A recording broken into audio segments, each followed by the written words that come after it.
everybody, welcome to the vlog. It's a beautiful morning here in Michigan. It's not the warmest outside, but it is crystal clear, and I love days like this because it gets me motivated. You know, I woke up this morning and I thought today is gonna be an awesome day. I hope it's gonna be an awesome day for you guys. I'm off to the shop. Let's get this day started. My first order of business today is to make sure that all the blue tongues are sexed properly. We're starting to breed them, and I'm gonna do a vlog probably, maybe even tomorrow or the next day about breeding the blue tongues and what our process is. But today I'm just making sure because we have most of them sexed, and let me just say that there's no real definitive way to sex them as of this time.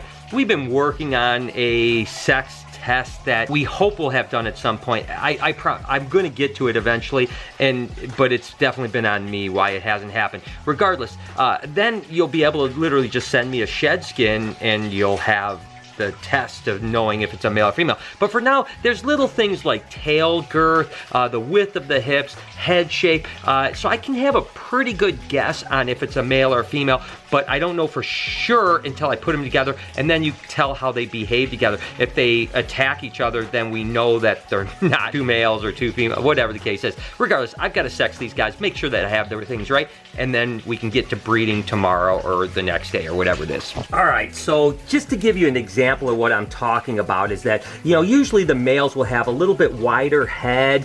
Their tails are typically, you know, relatively tapered slowly. So usually if a male is going to go from here, it's going to have a much slower taper. That's where they store their hemipenes, is right here after that little vent area. Whereas a female is going to have a much more dramatic kind of fall off. And this is something that's hard to tell when they're babies, but once they hit adult size, you can see it pretty good. And you just have to kind of, you know, I know you gotta, they're wiggly around and stuff like that. You kind of look at the, you know, this thing looks like a female head, looks kind of like a female on the hip side, but to be honest with you, when I turn it over and I look at its tail, I'm almost positive it's a male. The other thing you can do is you can just slowly kind of twist the tail like this, and you'll see little, what looks like hemipene pockets in there. So this would happen to be a male, and then I'll just go through and check all the other ones.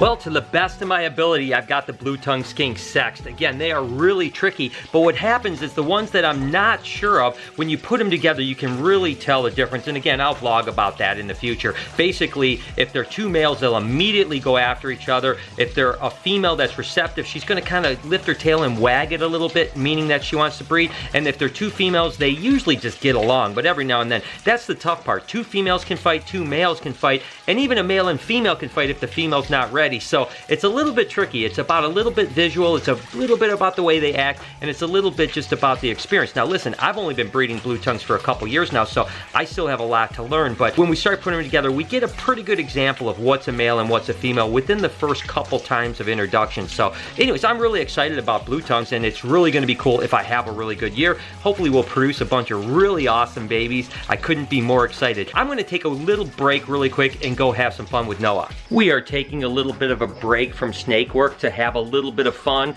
with Noah. He seems to think that he can jump higher than I can on a skateboard. And the truth is, he's probably right, because I don't jump on a skateboard. You guys see me riding around on a skateboard. I love skateboarding, but I've never jumped anything. I'm just not that kind of stunt kind of guy. Regardless, we're gonna have this pole here that Speedy is trying to eat right now, and we're gonna just slowly work it up and see if we can jump it and see who goes higher. What do you think, Noah? You gonna get on this or what? We're gonna hippie jump it. Hippie jump it? That's what it's called. I didn't even know it was called a hippie jump, so. Okay, Speedy, you're in our way. Look at this, he's right in the course. Okay, so we're starting out low, and we're gonna see what happens.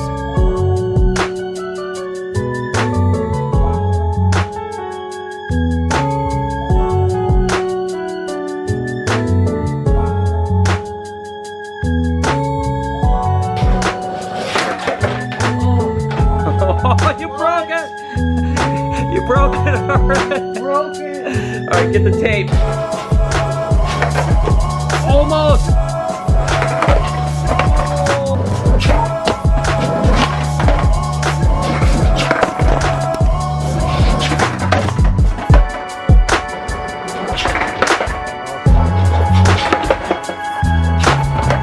Noah sadly had to take off, and we absolutely were horrible at this, but now I'm committed.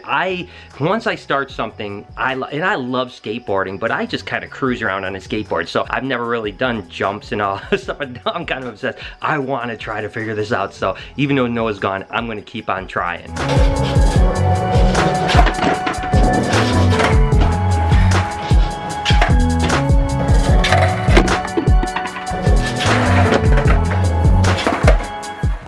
It's so frustrating when you know you can do it. Like, I feel the mechanics. It's jumping off with your back foot. I can get it through. I just can't land it. But I'm gonna keep trying.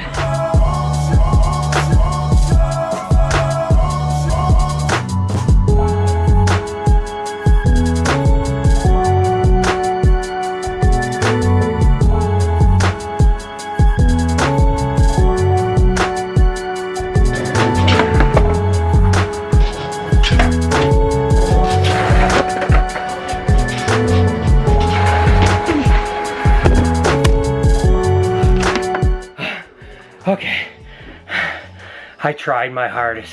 I'm gonna keep practicing, guys. I promise I'm gonna nail this at one point, but I think I best get back to snake work because my days of skateboarding, I don't think I'm gonna be a pro anytime soon. But hey, that was still a lot of fun, man. Tomorrow I'm gonna practice more. I don't know about you guys, but I get so frustrated when I can't do something. Those pro skateboarders make it look so easy. They just land those tricks like crazy. But that being said, I'm always motivated. I had a really fun time, and I've always loved tooling around on skateboards, mainly longboards and stuff like that. But nevertheless, I'm kind of committed now. I think I'm going to try to really get this down and without killing myself. Regardless, I'm going to get back to what I do best, which is, of course, snake work. Right now, I have to actually continue on with my ultrasound. And I'll talk to you guys a little bit about what the philosophy behind this is as I'm going.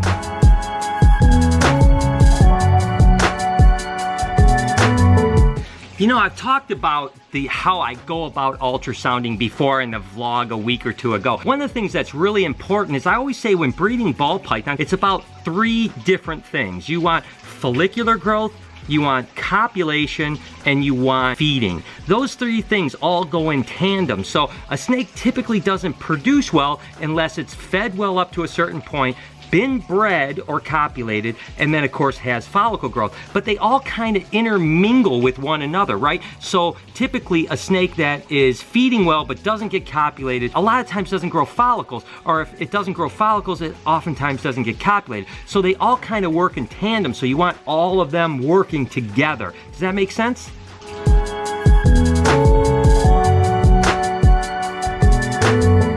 So you may ask, so why, Brian, why do you ultrasound? I mean, why even do it? I mean, what does that even do?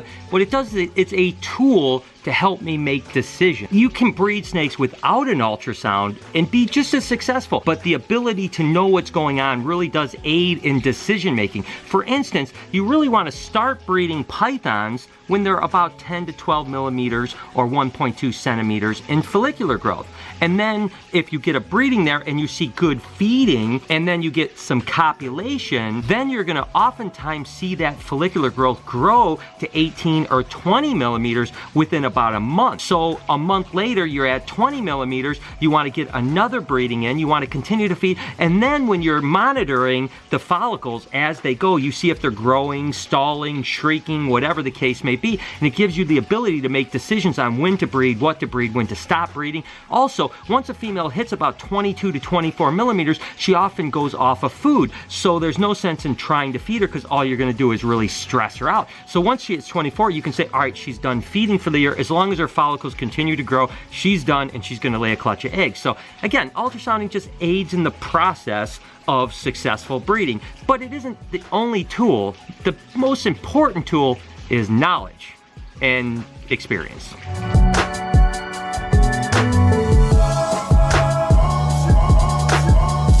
And you may ask me, well, how do I gain knowledge and experience to be successful if you want to breed snakes? I'm not saying you want to breed snakes, I'm just saying if you do. And the truth is, well, knowledge is something you can certainly gain by just looking, reading books, looking online.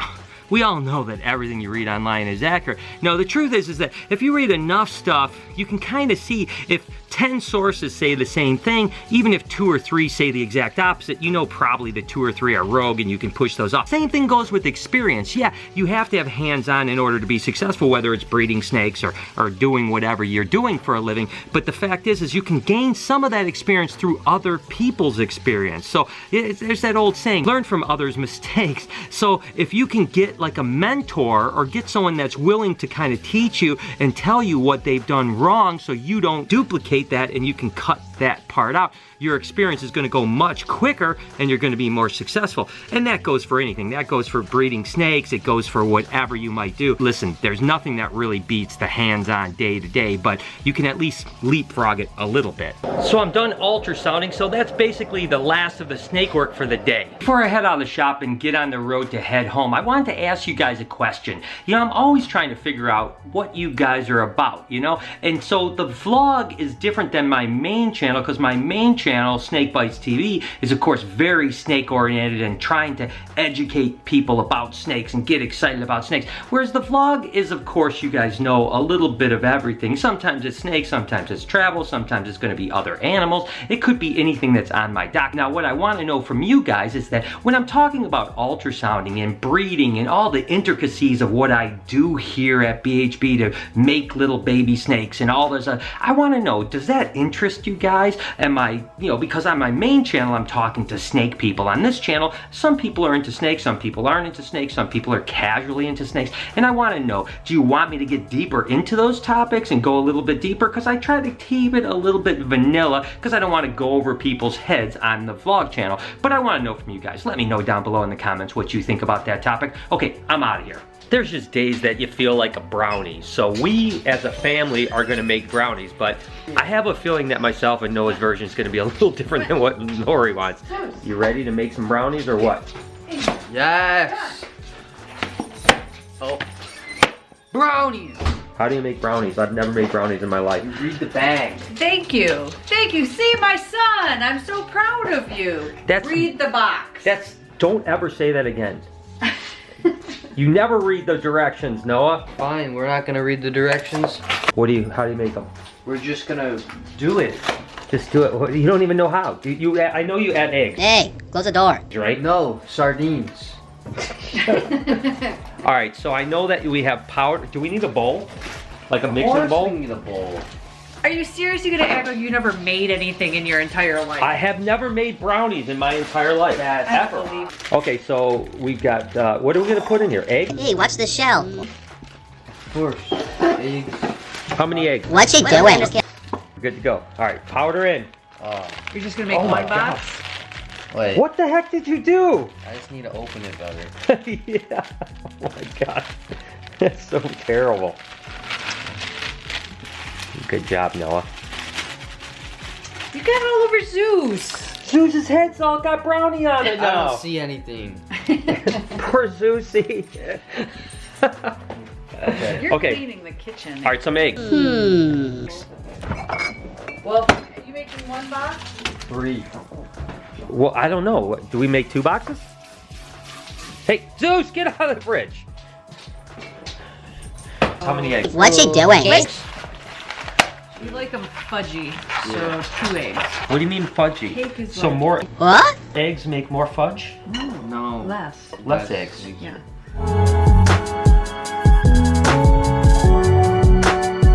Shut up. All right, I take back the clothing. I don't know how to make brownies. Okay. Literally 3 I ingredients. know. It's so confusing. It is. We can make normal brownies, but we need to make some souped up brownies. So let's see, we got Heath. Heath is gonna be good. Get some Heath. We always do that. Do you got sprinkles? We need some sprinkles. Do you have sprinkles? Of course we have sprinkles. Do you have sprinkles? Oh.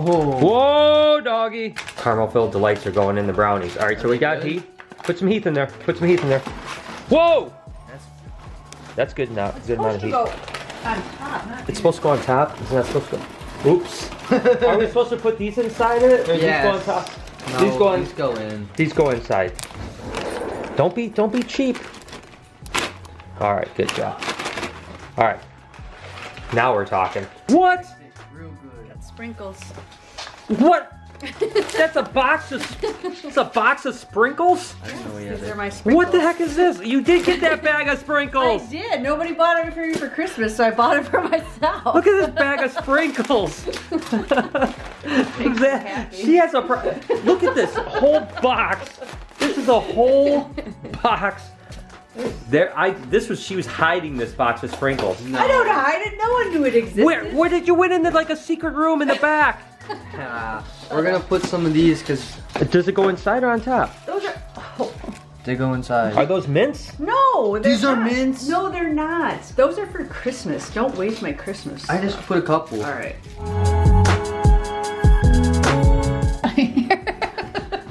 Oh,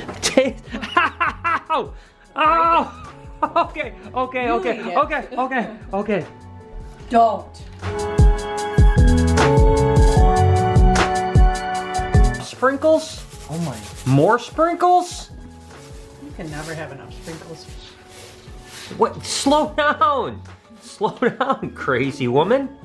Oh my god. Alright, let's put it in the oven. Alright. How long? 5 minutes? I don't know. Like- Vodka. Probably like 15 to 30. So I'm taking over the vlog. So I'm gonna be vlogging on this channel. Thank you guys so much for the nearly 200,000 subscribers that just got handed to me because we locked him in the bathroom.